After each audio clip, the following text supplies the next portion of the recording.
Welcome everyone to Chabad of Rechavia Nachlaot in Yerushalayim. It is an honor to host Rabbi Manis Friedman. We thank him very much for agreeing to give us this live lecture to benefit all of us. Thank you to all of you for making this event possible and for a wonderful crowd that you are. Please mute your speakers, your microphones. I want to say a special thank you to Rabbi Zalman Friedman, Mordechai Meltz, and Rabbi Levi Diamond for making this broadcast possible. Make no mistake, we are in the month of Adar. The month of Adar is special for two reasons. First of all, we are told that in the month of Adar, Marbim b'simcha, we increase in joy. There has got to be a way to bring joy to all of us, to all of Am Yisrael, and to the entire world, especially over here in Yerushalayim. And of course, the second point of the month of Adar is Bari Mazle. The mazel, the fortune of the month of Adar is healthy, is health. And therefore, we give a bracha for everyone that has been infected by the coronavirus, that they should have a refuah shalema, a complete recovery. For those that have unfortunately passed away, may their neshamas have an aliyah. And of course, that all of us should be protected from this virus and from any other virus. This week, Chabad International is marking the 100th yard site of Rabbi Shalom Dov Ber Schneerson, the 5th Rebbe of Chabad, who unfortunately passed away at the young age of 60 as a result of the typhus illness. In around 1 hour at 9:00 p.m. Yerushalayim time, Rabbi Friedman will address some of your questions. Kindly send a written message of your questions to the moderator, yours truly, via WhatsApp, Zoom, email, or Facebook. And we will try to get to as many questions as possible. Rabbi Friedman is always a voice of courage and calm. He is the best choice to inspire hundreds and thousands of us now around the globe on the hot current subject of the impact that the coronavirus is having on our relationships. I am happy to announce that Chabad of Rechavia Nachlaot in Yerushalayim has launched today our own YouTube channel, which already contains many of our events and classes, including our recent decade event. At this time, it is my honor and pleasure to introduce the one and only Rabbi Manis Friedman. We're just going to make sure that Rabbi Friedman's mic is unmuted. Yes, Rabbi Friedman, bevakasha. Yeah. Okay, Rabbi Friedman. Yes, you can hear me? Now we can hear you. Welcome. Welcome to Yerushalayim live, long distance. Thank you, thank you. The truth is that kimitzi and teitzei Torah. We really should be able to hear you. You don't have to hear what's going on in Golos. So, we should all have good news, and we should all be healthy. Baruch Hashem, we are. And we have to understand what is going on and how we're supposed to react to all of this. There's a lot of speculation, there's a lot of uncertainty, there's a lot of panic. This is not healthy, this is not useful. So, let's learn something. If you take a look at Koheles,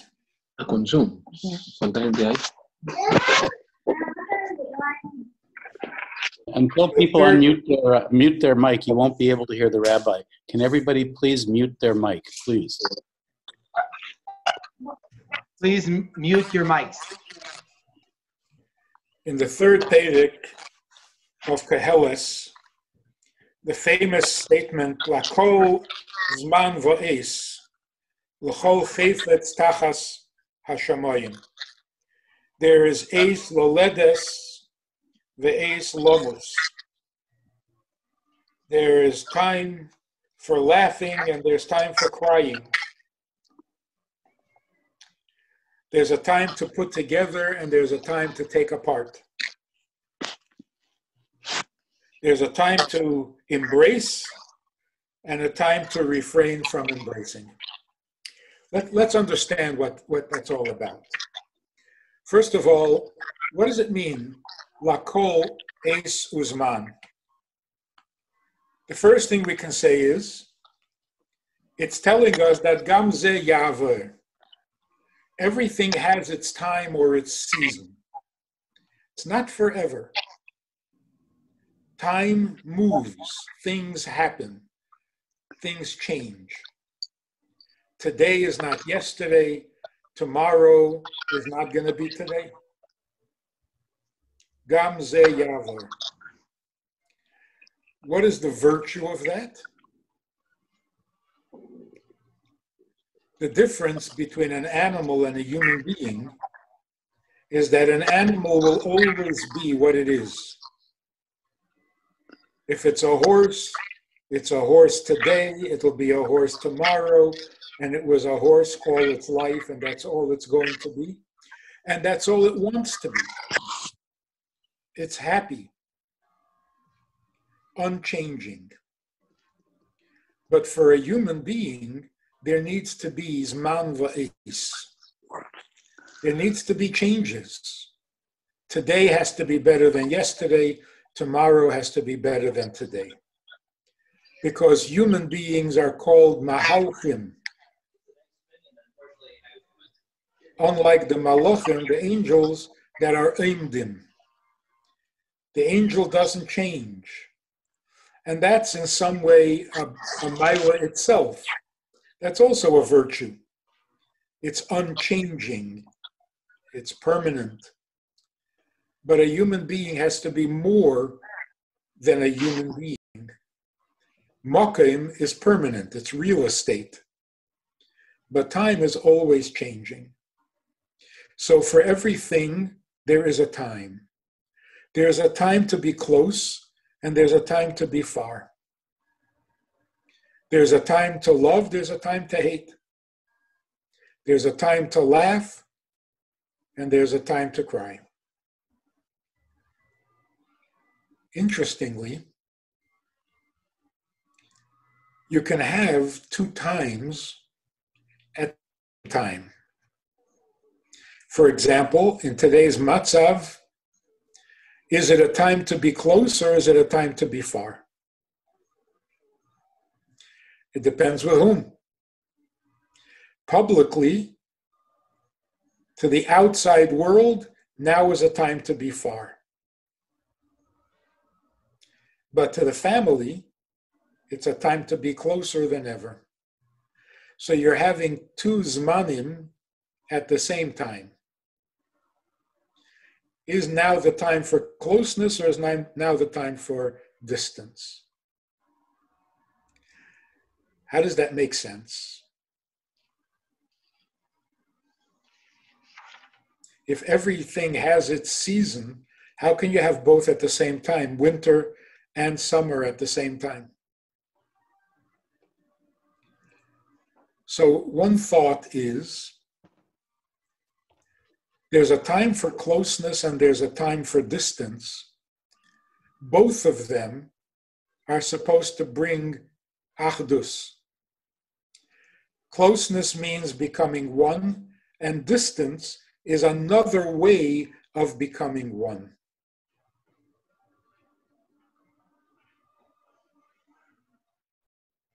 There's a beautiful mashal, a beautiful example for the matzav of Golus. The Rebbe Rashab,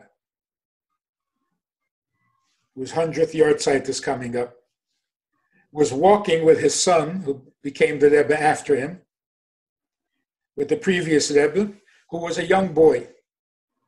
They were walking someplace outside of Russia. I don't remember exactly. And the Rebbe, the previous Rebbe, writes in his diary that as they were walking down the street, people stopped to stare at his father. The Hadras Ponim, the holiness. But they were walking along and his father was explaining something to him. And then the Rebbe Rashab began to think of something and he became quiet. He stopped speaking. And the Rebbe, being very sensitive, writes that he suddenly felt very alone and very small because his father was now in a different world. He left the world that the Rebbe was in and he was in a higher world. So the Rebbe, as a young boy, says he felt completely alone, as if his father was distant. But then he realized that his father is preparing to tell him something deeper than their usual conversation. So he has to think, how am I going to say this? So it turns out that his father was not distant. His father didn't stop talking to him. His father was preparing to tell him something deeper. So where is the closeness greater? When his father was talking to him, or when his father stopped talking in order to prepare something deeper? So the time of Geula, in the times of the Beis HaMikdash, that's when Hashem is talking to us. The time of Golus, he is preparing something deeper for us. So there's a time for closeness and there's a time for distance, but both serve the same purpose. It brings us together. Sometimes on a visible level and sometimes on the invisible level. So the same is true with a time to speak and a time to be silent. Being silent doesn't mean you're not communicating. Just like being distant doesn't mean you've abandoned me. Being quiet means I'm letting the silence tell you what I'm thinking. And sometimes the silence says more than the words. Like Vayidem Aaron. It's a big compliment to Aaron. His silence said everything. So there is no negative time in that whole list of Shlomo HaMelech's Kaheles. There's no negative. It's all positive. But for every positive thing, there is a time. So what is the value of time? That it moves, it changes, it grows. It's constantly improving. What is going to be the improvement from this virus? We will very soon see. But we have to believe that it's all an improvement. There's another thought concerning Esu's man. The most beautiful diamond is not complete until you put it in a proper setting. You can say the smartest thing in the world when people are not interested and you've wasted the wisdom. Like the Yiddish expression, mit an Eitze schlagt man sich nicht an. You don't offer advice unless it's asked. Because when it's not asked, nobody's listening. So you may be giving the best advice in the world, and it's wasted because the setting was not right. So every diamond needs to have a setting.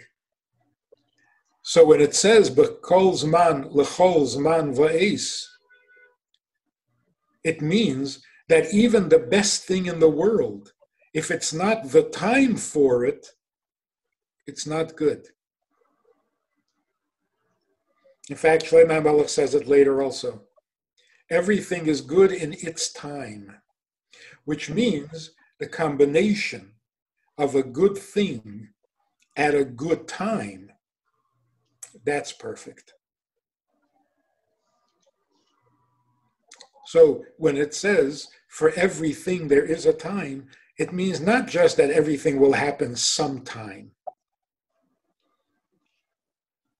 There's a specific time for everything to happen. It's the right time. It's the proper setting. People have asked many times, we're told that before Mashiach comes, there will be a Milchemes Gog uMagog. Has that already happened? Does it need to happen? What does it mean? Why is it necessary? So it's just interesting. I'm not sure exactly. I haven't really studied it much. But the Sifri in Bamidbar says that Milchemes Gog uMagog doesn't necessarily mean a military battle. It can also be a plague. The purpose of Gog uMagog is to clarify and bring out the emes. So first of all, Gog uMagog can be an ideological battle, a battle of ideas, a battle of beliefs.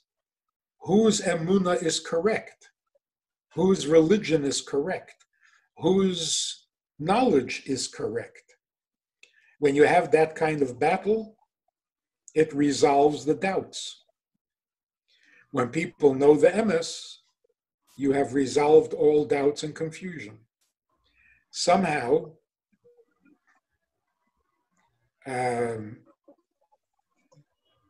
forced or voluntary quarantine makes you think clearly. It makes you realize what life is all about. It clarifies things. So now, before the coming of Mashiach, this could be the way that the svekes are resolved. Because we have to rethink everything.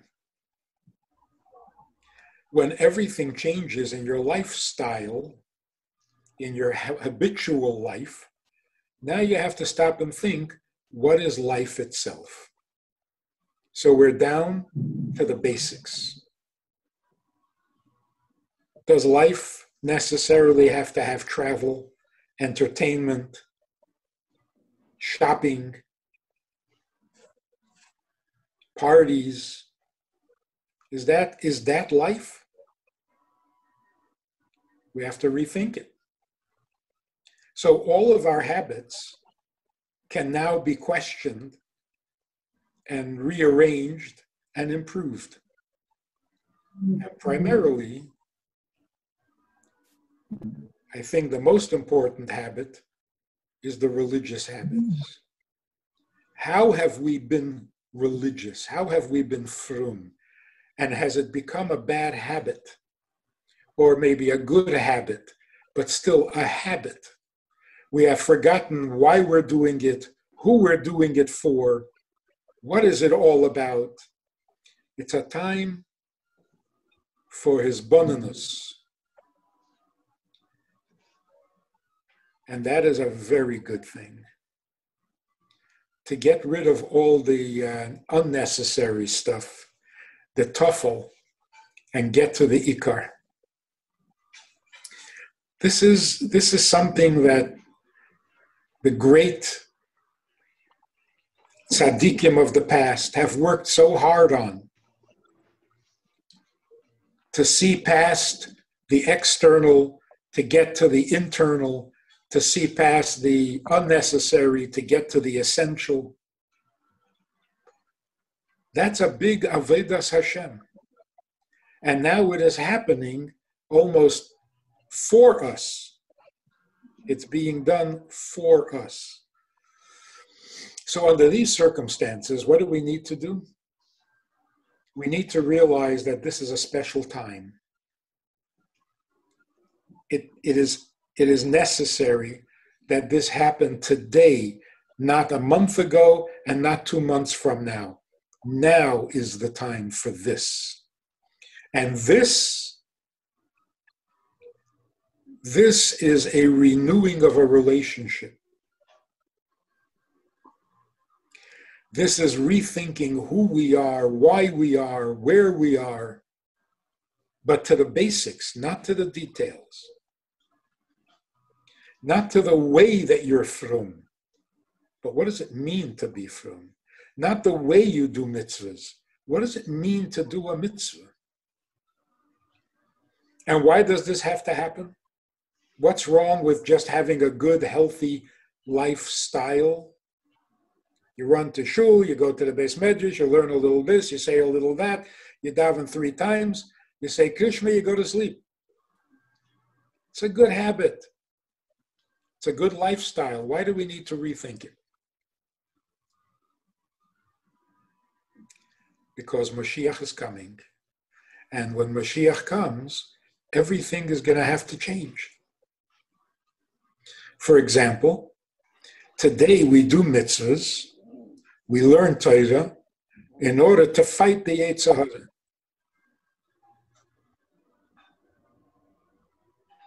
Barasi Yetzer Hara, Barasi Torah Tavlin. The Torah is the antidote to the Yetzer Hara. What's going to happen when Mashiach comes? There won't be a Yetzer Hara. So what are you going to do then? What will your mitzvahs look like when there's no Yetzer Hara? Yeah, we'll still have Bechira. But the Bechira will be between good and better, not between Tov and Ra. So how do we get ready for this? How do we get ready for this radical change? Another thing that's going to change. There'll be no threat. You don't do mitzvahs in order to avoid punishment. You don't do mitzvahs in order to go to Gan Eden or to not go to Gehenna. All of that will become irrelevant. L'chol zman va'es. There's a time of Geula. There's a time of Golus. There's a time of Mitzrayim. There's a time of Yitzias Mitzrayim. There's also a time before Mashiach and the time after Mashiach. The time after Mashiach is going to be very different. So whatever used to work may not work anymore. Whatever may be the Ikar in Golus is not the Ikar in Geula. Without Mashiach, we have a way of being Jewish and a way of doing mitzvahs. With Mashiach, it's a completely different way. It's similar. The Avos, Avraham, Yitzchak, Yankov, they all kept mitzvahs. But they kept mitzvahs before Matan Torah. Before the Torah was given at Har Sinai, they kept mitzvahs. So why did we need to have Har Sinai? The mitzvahs, once they're given, are completely different than the mitzvahs before they were given. So if a person is doing mitzvahs today the way Avraham or Yaakov did mitzvahs then, it would not be a mitzvah at all. For example, Yaakov fulfilled the mitzvah of tefillin by taking a twig, and peeling the bark in a stripe that went around the stick, so that you had a white and a black and a white and a black, like the arm when you have tefillin on them. That's how he fulfilled the mitzvah of tefillin. If somebody did that today, he's wasting his time, not the mitzvah. There's also a difference between mitzvahs the way we did them before the Shabbat Peh, before the Mishnah, before the Gemara, or the way we do it now. So somebody said to me not long ago that he found a mistake, or he thinks. He's one of these legends in his own mind. He was doing some research and he found that something in the Gemara was really a wrong girsa. It doesn't really say that. Rabbi Akiva didn't say it, and it was a mistake. And yet the Rambam says that that's the halacha. He wants to know how to handle that. And the answer is very simple. It doesn't matter anymore. This is not historic. We're not studying the history of Judaism. We have Judaism. Like, what did Moshe Rabbeinu really say when he came down off the mountain? I don't know. What does Moshe Feinstein say? That I need to know. In other words, what is Yiddishkeit today? That's what I want, that's what I do, that's how I live. What was it in the past? It's really not important. So of course we can trace everything back and everything has its mucker and everything is rooted in the Torah, of course. But what's really crucial for today, how do we do mitzvahs today? And what is today? Today is Erev Moshiach. So in Erev Moshiach, how do you serve God? It's going to be radically different. The emphasis on the Yetzer Hara will go away. The emphasis on Gehenna will go away. The emphasis on Schar V'Einesh will go away. It's going to be a whole different Yiddishkeit. Obviously the same mitzvahs, but on a much higher level, on a much deeper level. So this is what we're going through. This is a rethinking, a recalibrating. We're resetting all the buttons because we're going to be serving Hashem. We're going to be serving God on a much greater, much higher, and much better level.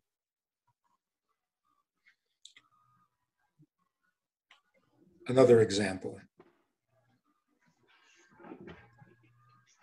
Every body that is born also dies. Min ha'ofer atav el ha'ofer tashuv. The body comes and goes. But when it comes back, not through birth, but through tchias hamesim, then it will never die. Why? Not only as a reward. If it's not a body born, then it's not a body that dies. Adam and Chava's bodies were not going to die. Why? Because they weren't born. So when Mashiach comes, or after Mashiach comes, the bodies will become like the bodies of Adam and Chava before they ate from the Eitz Hadas. A body that doesn't die obviously has completely different needs. So here's a thought that we need to really think through. I haven't thought it through completely, but it's certainly worth exploring. The body that is resurrected, Tchias HaMesim, will not die. But what about those people who are alive when Mashiach comes? In the time, in the ace of Tchias HaMesim, there will be people who have not died. How are they going to become permanent or indestructible. How are they going to become nitzchi if they're not getting up to Tchias HaMesim?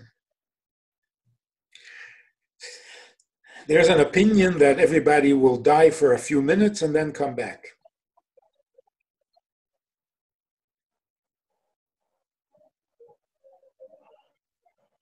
That should be interesting.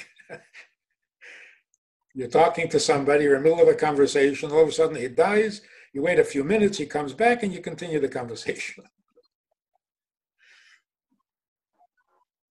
The Rebbe said many times, the body doesn't have to die begashmias. What has to die is the arrogance of the body, the selfishness of the body, the insensitivity of the body. So when we fulfill the requirement of v'nafshi ka'ofer la'kol tihye, if I am humbled to the ground la'ofer, then I am fulfilling min ofer atav el ofer toshuv. If we lose our arrogance, then we can be resurrected in a whole new reality. So nobody has to die in order to come back Tchias HaMesim. This virus is doing two things. Some people are dying for a few minutes, for a short time, and they're coming right back together with everybody else. And then there are those who are being so humbled by the fear, by the reality of the possibility that we're rethinking everything. The arrogance is going away. That the feeling that I will live forever and nothing can stop me, that whole arrogant mindset. You know, I did it my way, I do it my way, it's all about me.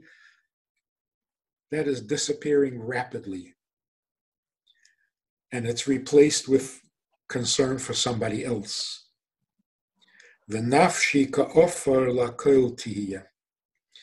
If the virus can do that, if the panic can do that, more than the virus itself,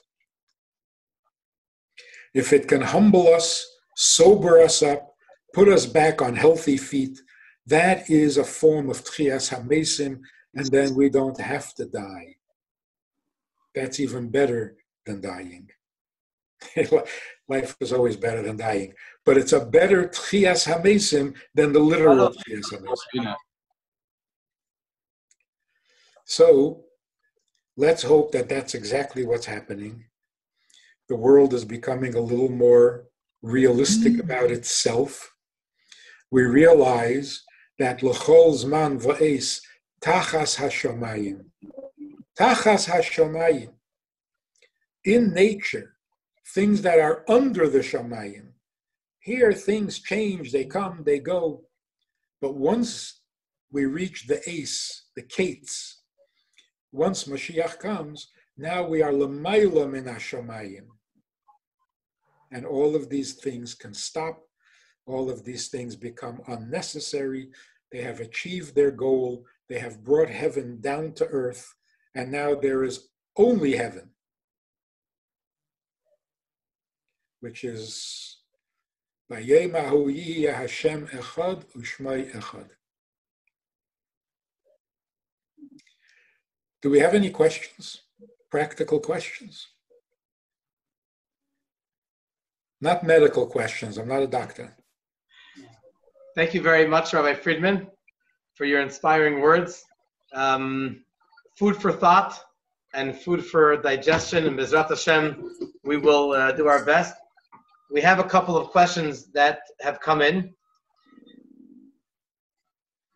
First of all, one method of not having physical contact, for example, is no handshaking.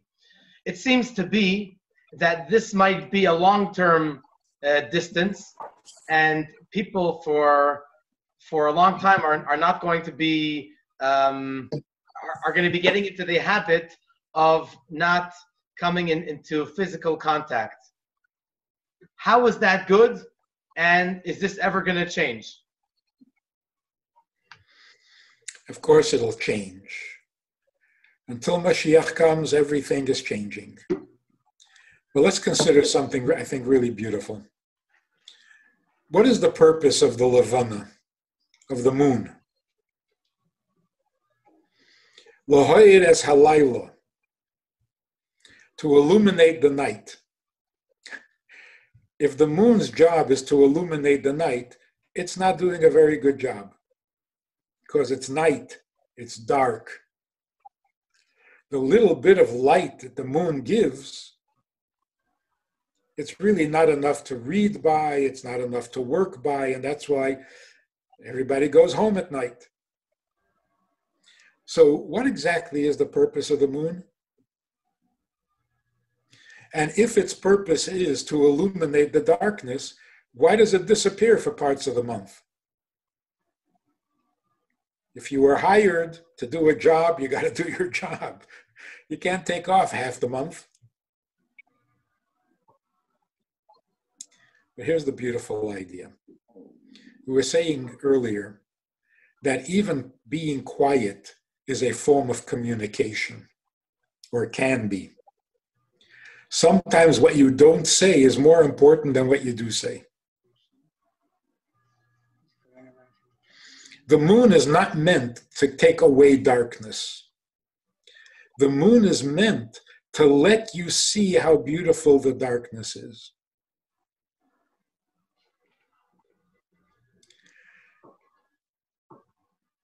So it's not meant to turn the night into day. It's meant to show you that the darkness has a maila over light. Because what you don't see and what you don't hear and what you don't taste and what you don't smell is more real than the things you do. But how do we develop an appreciation for this? So the nations are compared to the sun.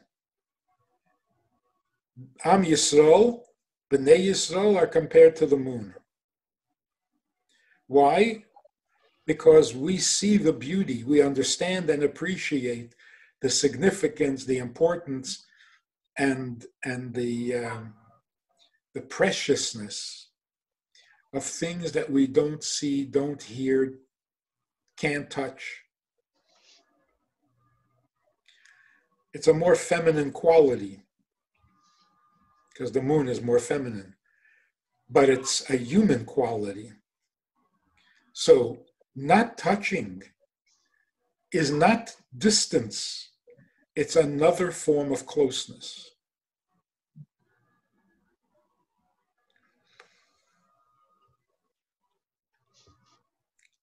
And it's a deeper form. So in Golus, which is like the moon, we're supposed to develop this insight. Insight means the eye doesn't see it, and that's why you have to have insight. You have to see it with your mind, your mind's eye. But it is so much more beautiful, so much more romantic.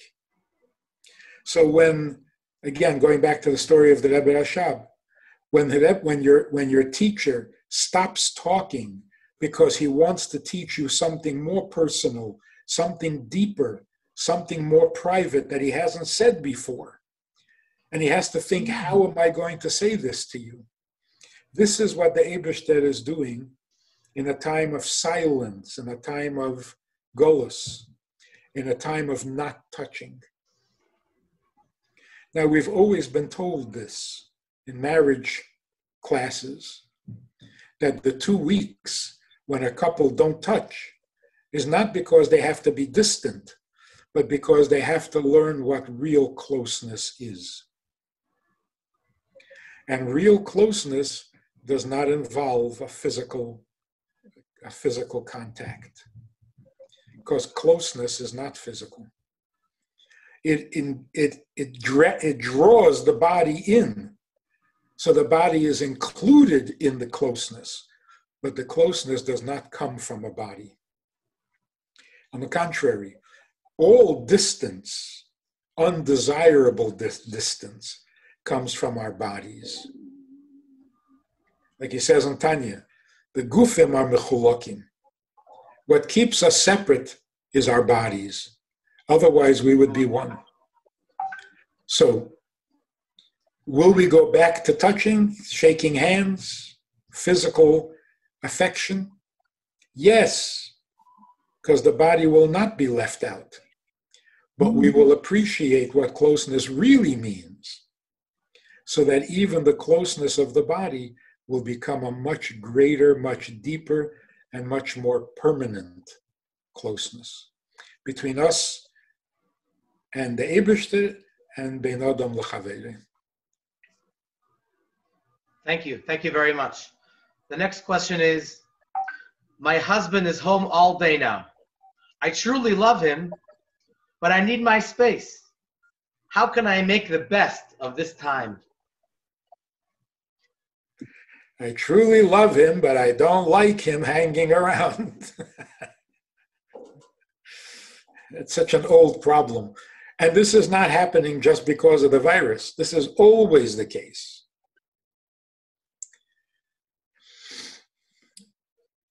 The secret is on changing the focus. What is he doing for me? That's a bad question. What do I need him for? It's a bad question. And if we're thinking that way, then it's true. If he's hanging around the house all day, it's annoying. Because I'm thinking, what is he doing for me? And he's not doing anything for me. Part of the problem and part of the reason that it's so annoying is because you're so helpless. Your husband is sitting around all day long and it's annoying you. What can you do? Tell him to get out of the house? You can never do that. Tell him to do something useful? That's nasty, rather unfriendly. You don't want to start a fight. What are you going to do? So you feel trapped, stuck. But what if the thinking was the opposite? The question is, what can I do for him? In normal times, there's a limit for what I can do for him because most of the day he's out of the house. So what can I do for him? I can prepare a good meal. Not much more than that. But now that he's home, there are so many things you can do for him. There are so many things you need to say that you haven't said.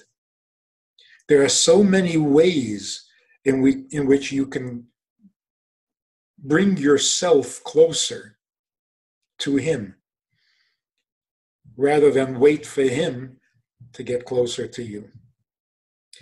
That way, you're not frustrated because it's all up to you. You're in control. So you don't feel helpless. And you're taking advantage of what should be an ideal situation. Somebody said, do you know why Chava ate from the Eitz Hadas? To get out of Gan Eden.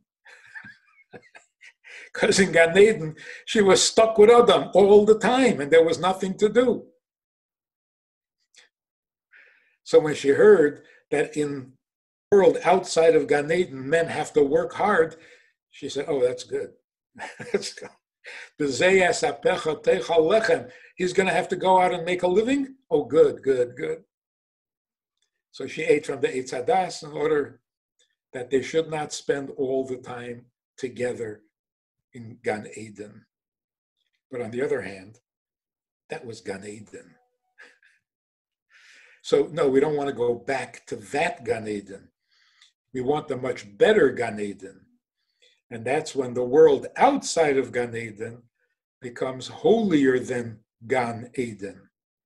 It becomes Eden itself. You see, Gan Eden is the garden around Eden, but Eden is the house that you live in. Much more personal than a garden. So that's what we're moving towards. Stop thinking, what is he doing there? Start thinking, what can I do for him? I have so many opportunities now.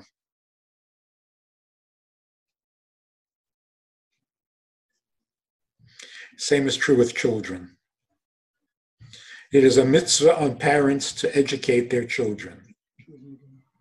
Shma b'ni musar avicha ve'al titesh teiras imecha.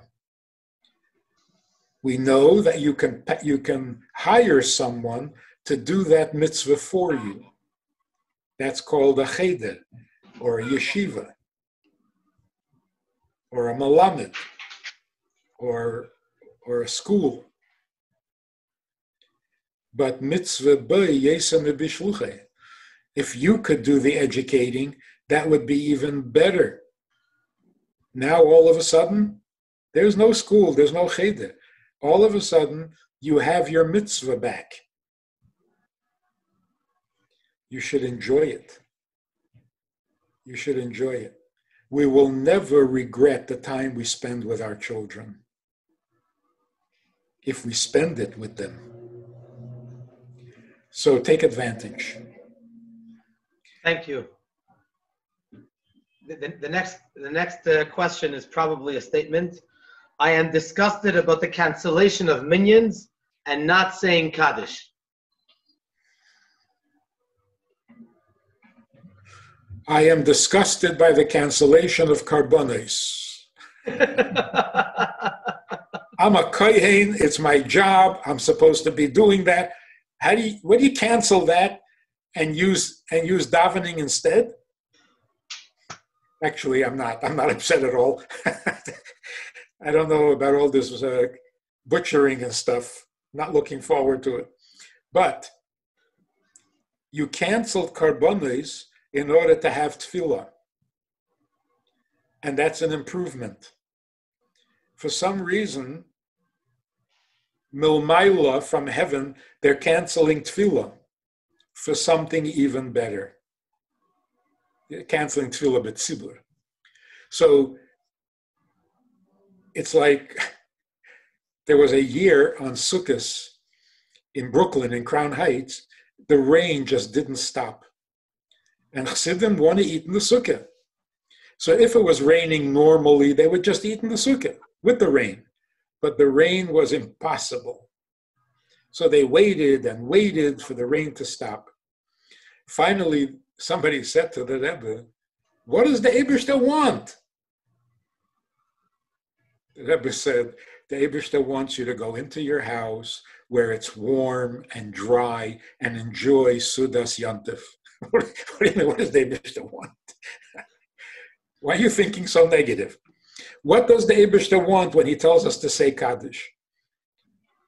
He wants us to make a certain connection that, and what does he want when he says not to say Kaddish? He wants you to make a better connection. The times are changing for the better. So don't be so negative, and don't be more frum than the Eibishter. When he asks you to say Kaddish, you'll say Kaddish. When he asks you not to, it's even better. Okay. The next question is, please, is the coronavirus an attack on our emunah? The coronavirus so far is bringing our emunah up a few notches. If you listen to people, their emunah is getting stronger. As a whole. I'm not saying there aren't people who are terribly upset, but that's perfectly justified. As a whole, people's emunah have become stronger, have become more real, have become more sensible. Emunah makes sense. It's kind of a contradiction, but you know what I mean. We understand the need for emunah. So it's not harming, it's improving. Thank you. How can we explain this current situation in simple words to children? In simple words to children is that you have to be careful what you eat. You have to be careful what you touch. In Shulchan Aruch it says that in any case, at all times, don't put your hand in your mouth, don't put your hand in your nose, or in your ears, or in your eyes, because the hands are not as clean as your mouth, or your ears, or your nose, or your eyes. So keep what's outside, outside, don't bring it inside. It's a very good lesson. There are things that belong outside. Inside is reserved. And there are so many examples you can give for that. You don't bring dirt into the house. You don't allow unholy things into a house. Like the Rebbe said, you don't decorate a child's room with unkosher animals. There's so many examples of it. But this is what we're seeing, how dangerous it is to bring the germs from an animal into a human, or to bring the germs of your hands into your mouth, or the germs of the street into the house. Thank you. How is it that righteous people, rabbis, shluchim, have unfortunately been infected to the extent that they've passed away from due to the coronavirus? I have no idea. So close to Mashiach, to die now? Wait a little bit, you'll see Mashiach. But the question is really not, why do people die of a virus? The question is, why do people die? Knowing what they died from doesn't change anything. So whatever the cause of death is, that's not the cause of death. We don't know why people are dying. We never understood why people are dying. Is the question only about good people? I guess the question is a little bigger when you're talking about good people. But all people. It's time for death to end. All excuses are not acceptable. From a virus, from a bacteria, from an accident. None of it is acceptable.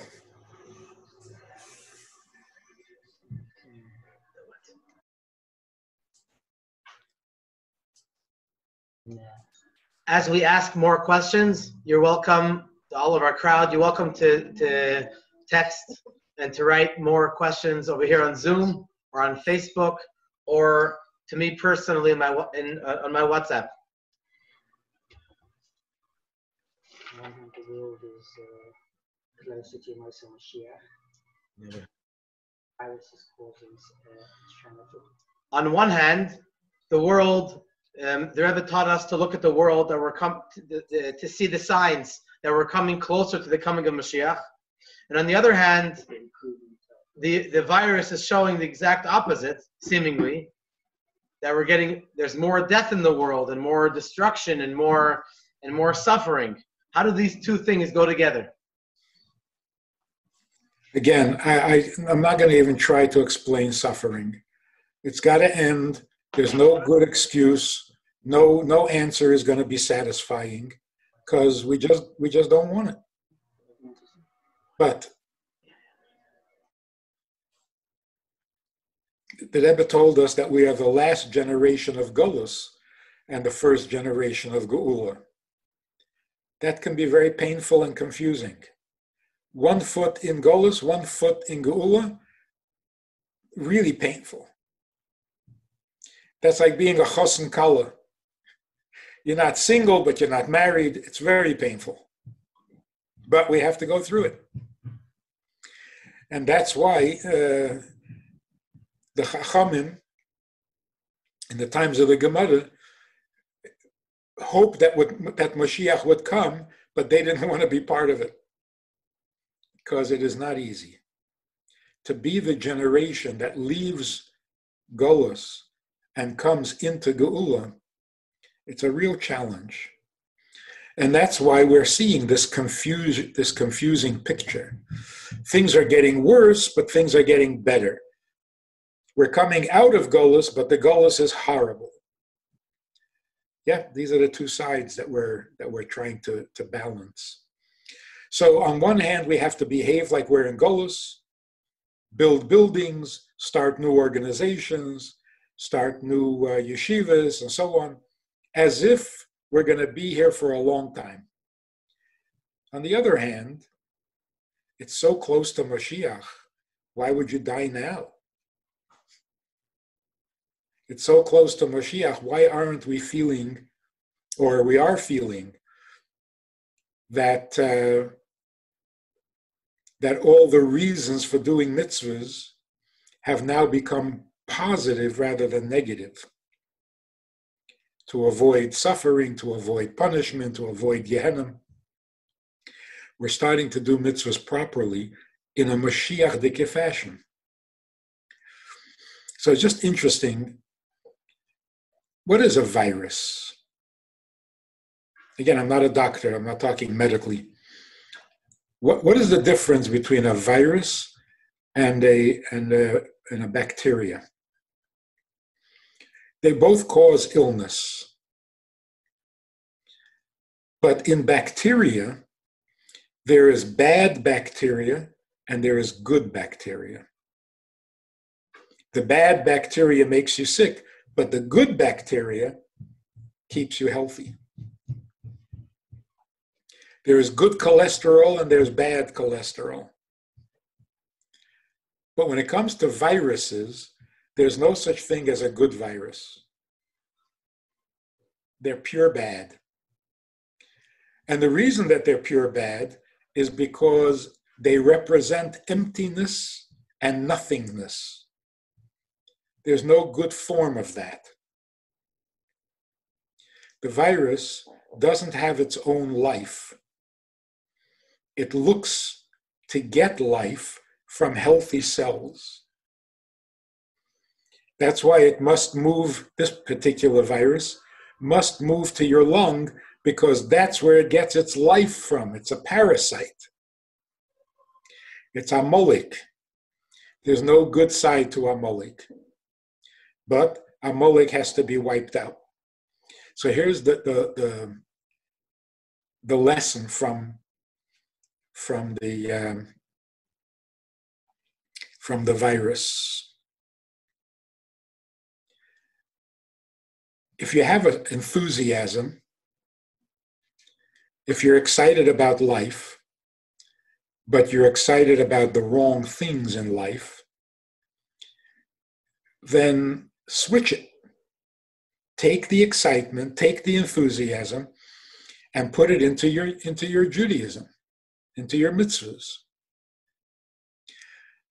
But if you're feeling cold, if you're feeling cynical, if you're feeling lifeless, there is no good use for that. That you have to avoid completely. So, is this virus creating a deeper golus? It's telling us that most challenges to godliness have already been defeated. The cheshech, the evil of today, is simply ignorance and a lack of light. It's not the darkness of a generation ago. It's not the same. Lakol zman va'es. The Rebbe told us that the evil of the past, let's say represented by communism, it's gone. Communism you had to destroy. Communism was a cheshach like the cheshach of Mitzrayim. You had to destroy it because it was a mamoshes. It was the existence of bara cheshach. And that's got to be destroyed.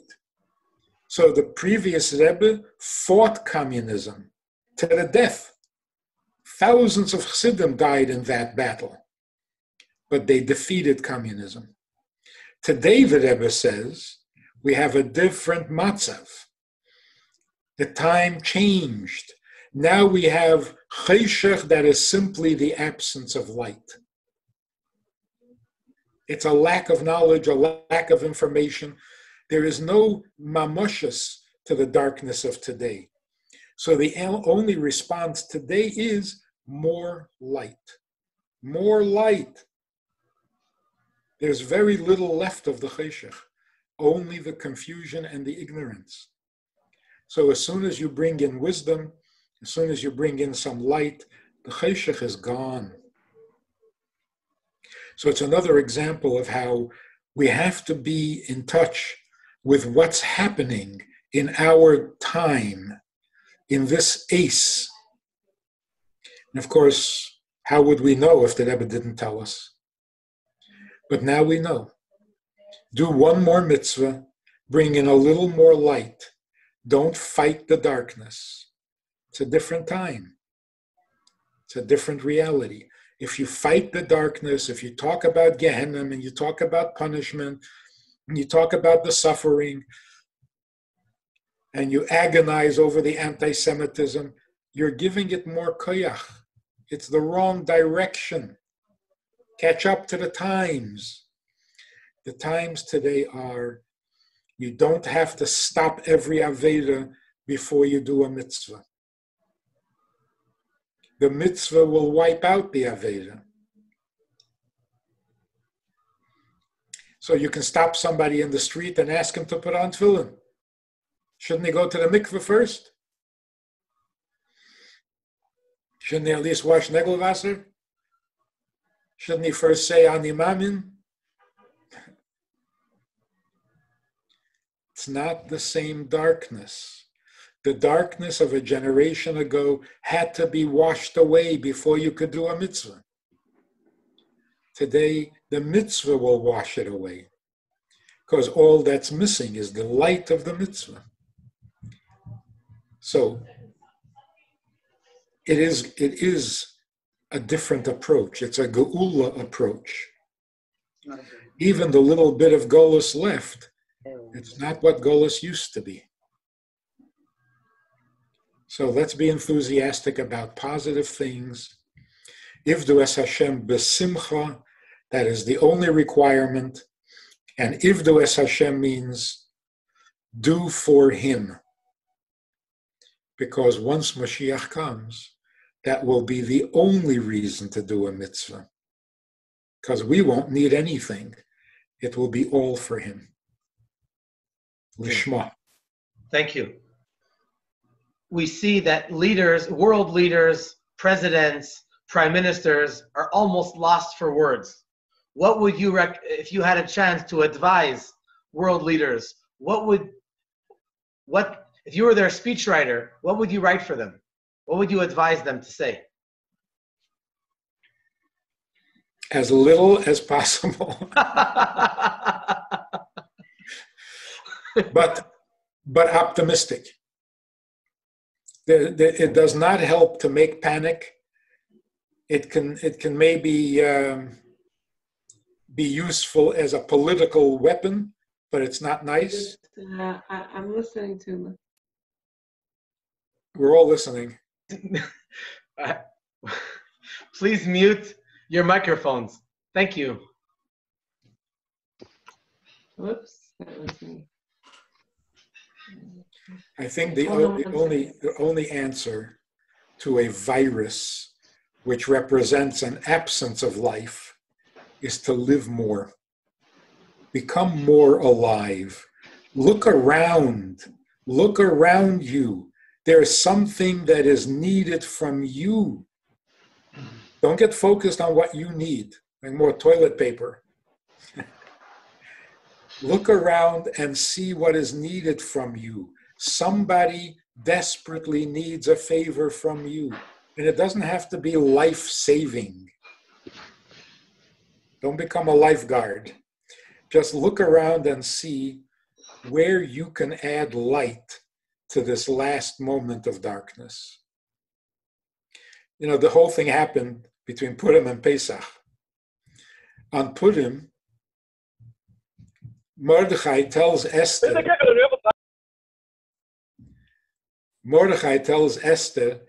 that she should risk her life and go speak to the king. Have Mesiras Nefesh.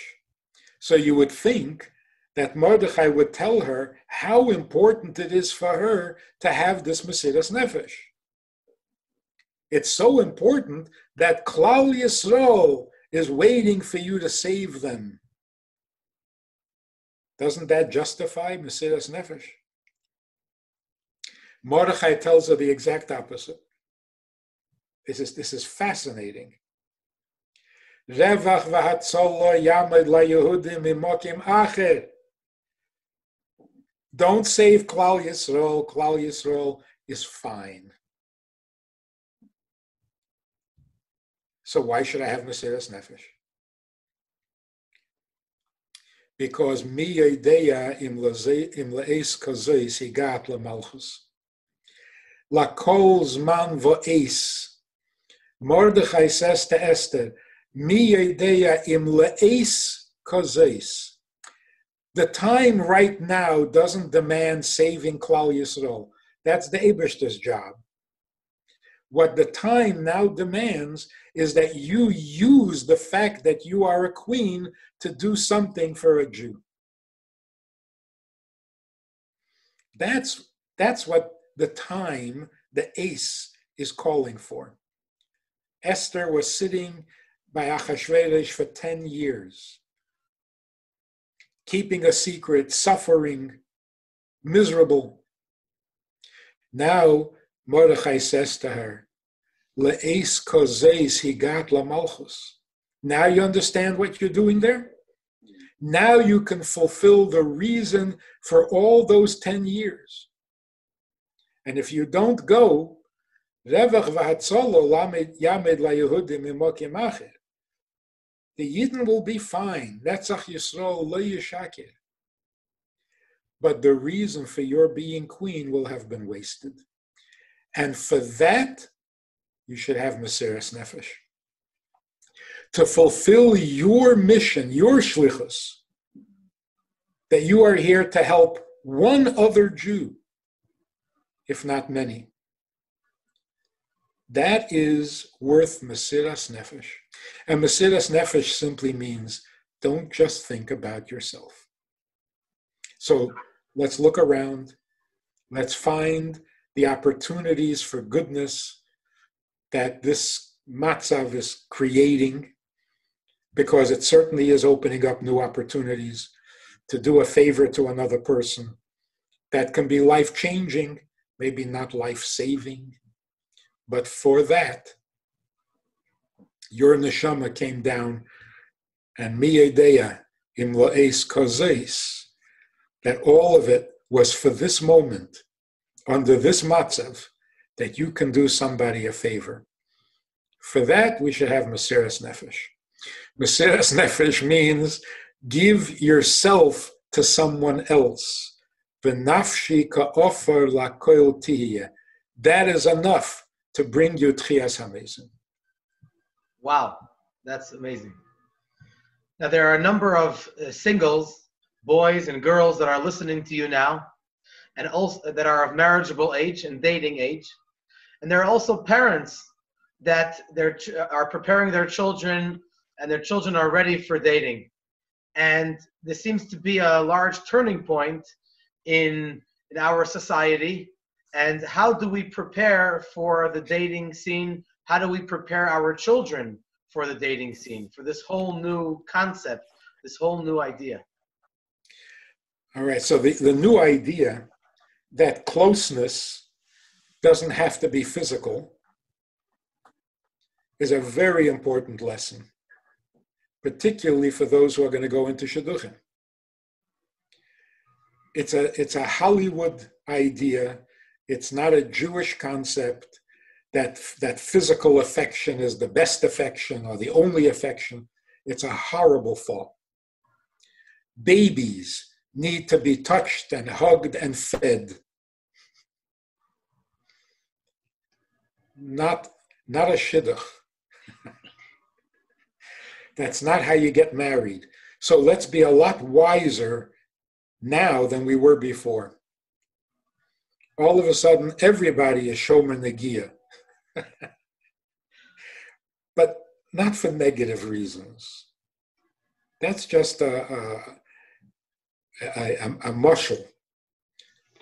We should all become more mature, and we are becoming more mature, realizing that real affection doesn't come from dating, it doesn't come from partying, it doesn't come from touching, it doesn't come from eating together.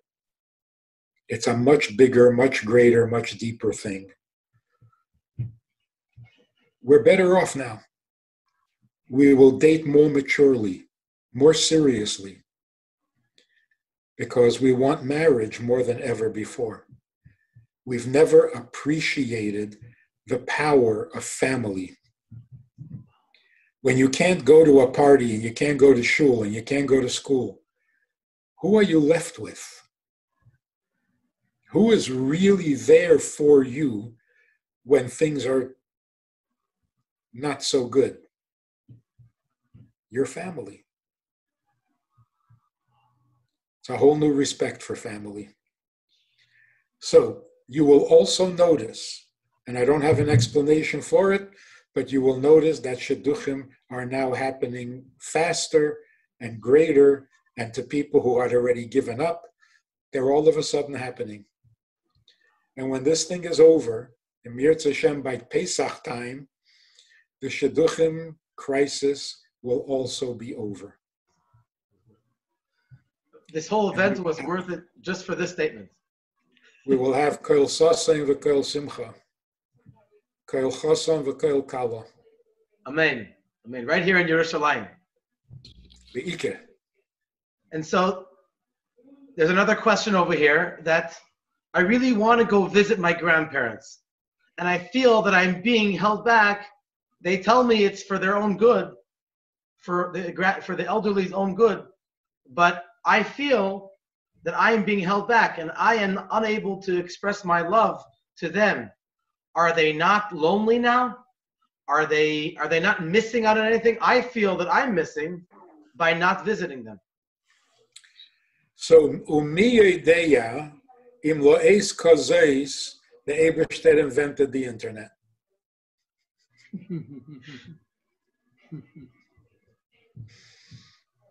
Use it. Now you can talk to your grandfather or your grandmother 4 times a day.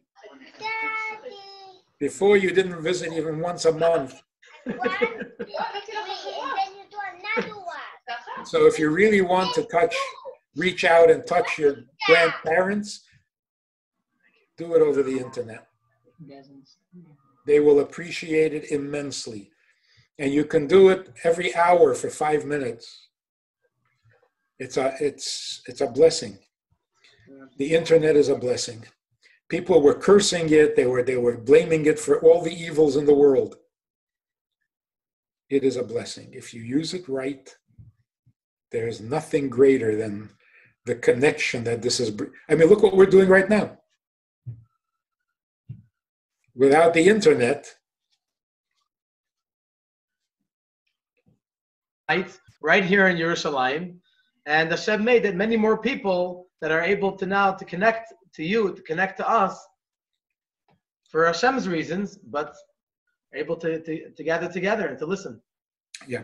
So a word of caution. You cannot create a relationship on the internet.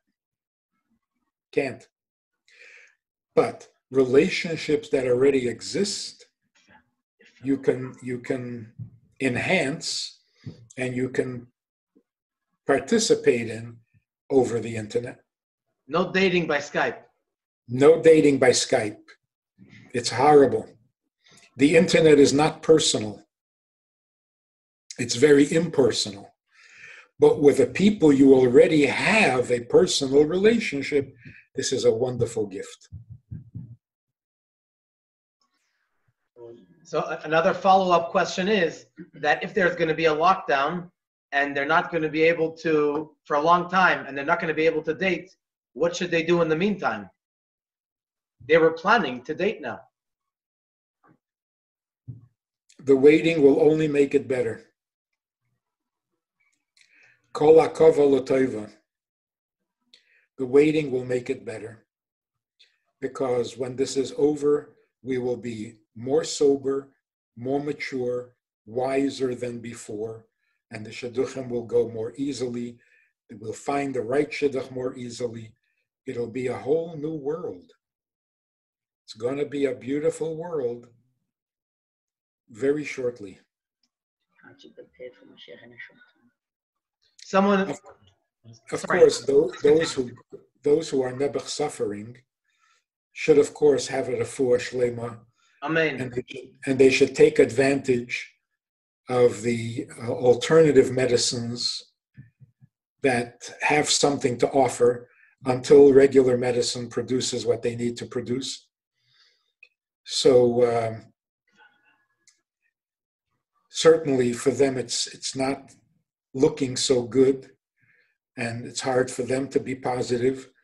But the few that I've heard from, again, online, they're very positive. It's amazing, amazing.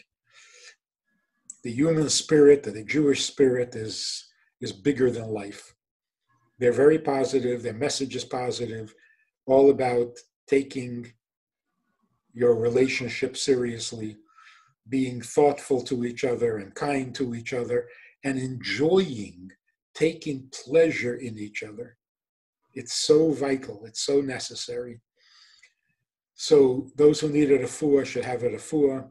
Amen. Those who need encouragement should be encouraged. Amen. And those who are panicking, stop it. No panicking. Now, one person writes that she feels that Mashiach is very imminent, but she's not ready for Mashiach. How can one prepare themselves so quickly for the quick turnaround for Mashiach to come? So the Medrash says that Mashiach will come and he will stand on the Gag Beis HaMikdash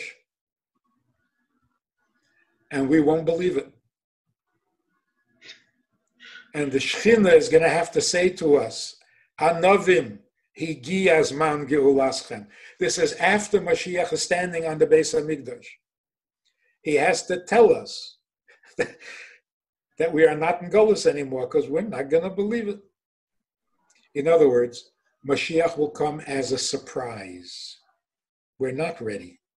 We'll never be ready completely because it's such a radical change. And that's good. That's good. It's going to be much better than we anticipate. Like that famous saying, the Mashiach you don't believe in, I don't believe in either. So we have this idea that Mashiach will come and kill all our enemies. That is not what Mashiach is all about. It's much, much better than that. So let's wait and see. You're not alone if you feel that you're not ready. But we can't wait for everybody to be ready because then there'll be no surprise. We're anticipating a big surprise with Mashiach. As much as we talk about Mashiach and he's coming, when he comes, we're going to be very surprised because it's going to be a lot better than we can imagine. So stay tuned for news. Very nice. Now, there are some people that are quarantined for 14 days. People that have been tested positive are there for 5 or 6 weeks. What does a person do there the entire time, just being alone? Totally alone. Over here we call it bidud. Bidud, it's almost like the base word. The Like base his word. brother did. That's right. The Frierdiker Rebbe, the previous Rebbe, writes in his diary that the days that he spent in the Soviet jail, he would never want to experience that again, but he also doesn't want to forget a single minute of it. Because there's something about the aloneness when used properly, it's invaluable. There's a reason for it. It's good for the person, not just necessary. It's a blessing in disguise. And if you take away the disguise, you will have just the blessing. I think it's a great note to finish. Rabbi Friedman, we all thank you very, very much. And we bless you that you should continue, you should have lots of atzlacha in your shlichus. And everyone's invited to listen to Rabbi Friedman's lectures on YouTube, and of course to buy his books. And you should have lots of atzlacha. And may you be able to come here to Rechavia, to Yerushalayim very, very soon, and to be able to lecture for us in person, the coming of Mashiach immediately now. Amen. Even shake your hand? That's right, yes. Actually, the biggest bracha would be if my shlichus ends, and we don't need shluchim, and we don't need teachers, and we don't need lectures, because v'niglo kved Hashem v'ra'u kol basar yachdav. No more mysteries. No need for explanations, because it'll all be obvious and true and good. Thank you very, very much, Rabbi Friedman. You're very welcome. Amen, amen. Amen. Seid gebenched. Amen.